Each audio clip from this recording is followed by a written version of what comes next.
तो मेरा तो सभी के लिए माँ सरस्वती से यही अनुरोध हो कि हम जितने भी पब्लिक लाइफ, तो जब भी हम किसी चीज के बारे में बोलें तो हमारी कंठ में बैठ कर करके ऐसी भाषा का प्रयोग करें जिससे कि सबका शुभ हो। क्योंकि आप जानते ना कि कई बार वो इतिहास में कई लोगों की जीवा पर बैठ गई तो पूरा इतिहास ही बदल गया। कल तक जो सद्बुद्धि और बुद्धि विवेक होने मिले उनको, ऐसा दुआ दे रहे थे, ऐसे ऐसी कामना कर रहे थे कि मां सरस्वती अमुक व्यक्ति को सद्बुद्धि दे, वो आज उसी व्यक्ति की लंबी आयु की कामना करने लगे। और जैसे ही ये बातें निकलकर सामने आई, लोगों ने कहा आया ऊंट पहाड़ के नीचे। हम बात कर रहे हैं जदयू से निकाले गए, अपनी पार्टी बनाने वाले, बाद में जन स्वराज में अपनी पार्टी का विलय कराने वाले, जन स्वराज की टिकट पर अपनी बेटी को चुनाव लड़वाने वाले नेता आरसीपी सिंह के बारे में। और हम बात कर रहे हैं केंद्रीय मत्स्य पालन, पशुपालन और डेयरी और पंचायती राज मंत्री के बारे में।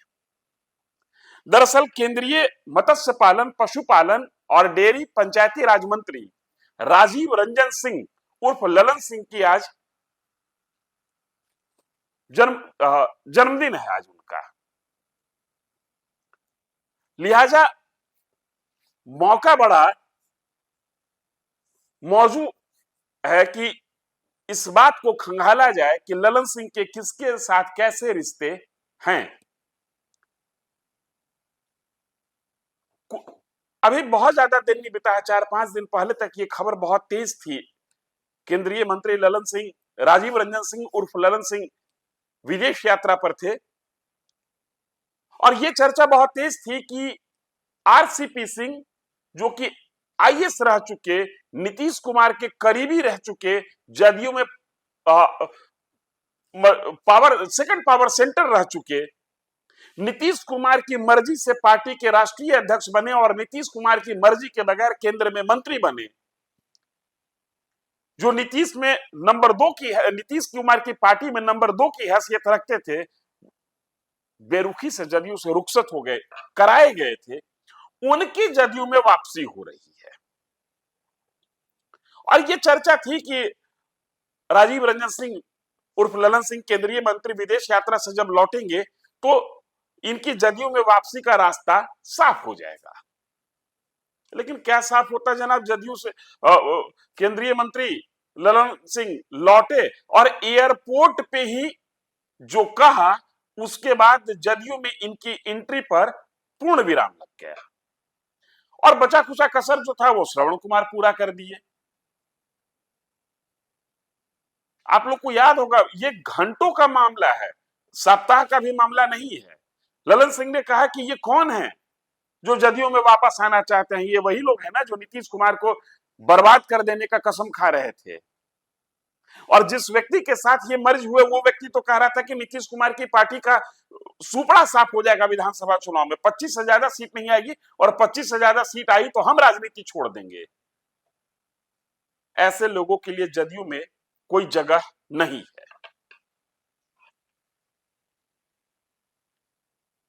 खूब खरी खोटी सुनाई थी श्रवण कुमार ने भी, जो बिहार सरकार में मंत्री हैं।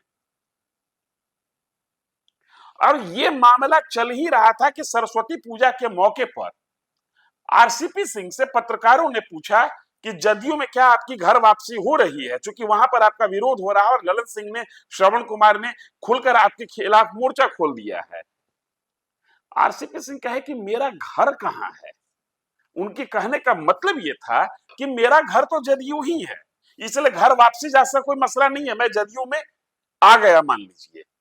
इस बीच एक चर्चा और हुई, एक जाति विशेष के कुछ नेताओं की एक बैठक होती है और उस बैठक में यह बात तय किया जाता है कि जदयू के सर्वमान्य नेता नीतीश कुमार पर दबाव बनाया जाए और आरसीपी सिंह की जदयू में वापसी सुनिश्चित कराई जाए। लेकिन जब सरस्वती पूजा के मौके पर आरसीपी सिंह से पूछा गया कि ललन सिंह आपका विरोध कर रहे हैं, श्रवण कुमार आपका विरोध कर रहे हैं, तो आरसीपी सिंह ने बड़े सधे हुए शब्दों में कहा कि आज मां सरस्वती की आराधना का दिन है, हम मां सरस्वती से सबके लिए सद्बुद्धि की कामना करते हैं, हम हर व्यक्ति के लिए ये कामना करते हैं कि वो जब बोले तो मधुर वचन बोले। एक तरीके से व्यंग्य था ललन सिंह के ऊपर, खुलकर नहीं बोल रहे थे लेकिन इशारों इशारों में कह रहे थे कि ललन सिंह को मां सरस्वती सद्बुद्धि दें। आज सरस्वती पूजा के जस्ट दूसरा दिन है और आज ललन सिंह का जन्म दिवस है, जन्मदिन है आज उनका। और आज अभी से थोड़ी देर पहले आरसीपी सिंह ने ट्वीट किया है, ट्वीट करके ललन सिंह को जन्मदिन की बधाई दी है। मैं शब्दशः सुनाता हूं कि उनके ट्वीट के शब्द हैं क्या। जदयू के वरिष्ठ नेता एवं केंद्रीय मत्स्य पालन, पशुपालन और डेयरी तथा पंचायती राज मंत्री राजीव रंजन सिंह जी को जन्मदिन की हार्दिक शुभकामनाएं। ईश्वर से आपके उत्तम स्वास्थ्य व दीर्घायु जीवन की कामना करता हूं। जैसे ही ये ट्वीट आया वैसे ही पॉलिटिकल हलकों में, राजनीतिक गलियों में ये चर्चा जोर पकड़ने लगी कि आया ऊंट पहाड़ के नीचे। हालांकि इसको सामान्य तौर पर कहा जा सकता है कि यह राजनीतिक शिष्टाचार है, जन्म दिवस का मौका है इसलिए बधाई ही देनी चाहिए और बधाई दिया आरसीपी सिंह ने। लेकिन जिनके शब्द 24 घंटा पहले तक तल्ख थे, जो जिनके लिए सद्बुद्धि की कामना कर रहे थे, वो आज उनके लिए दीर्घायु की कामना करने लगे, तो ये माना जा सकता है कि आया ऊंट पहाड़ के नीचे।